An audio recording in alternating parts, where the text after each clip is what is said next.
Okay, let's go ahead and begin setting up our WYSIWYG.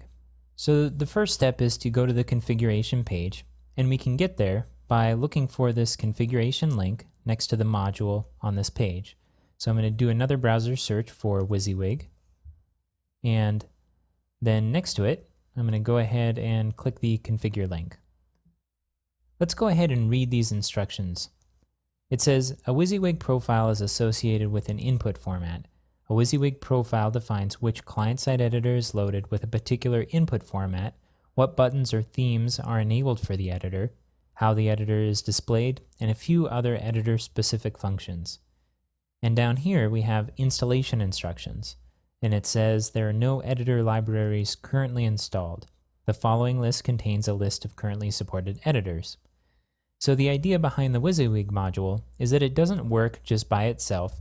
It needs additional libraries in order to provide the WYSIWYG functionality. But because there's so many different WYSIWYG libraries out there, it helps to have a single interface to use to configure any of them, and that's what the WYSIWYG module is for. So what we'll need to do is install one of these editors as a library. So this is introducing us to another concept, which is the idea of libraries, which are different than modules. Libraries are usually third-party collections of code that can be used by several modules all at once. And while the WYSIWYG module is the only one that's going to be using these particular libraries, it enables us to update these libraries separate from updating the modules themselves.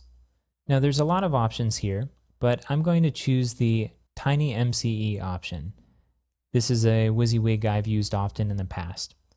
There's a link here to download it, and it says, extract the archive and copy its contents into a new folder in the following location. And it says sites, all, libraries, TinyMCE.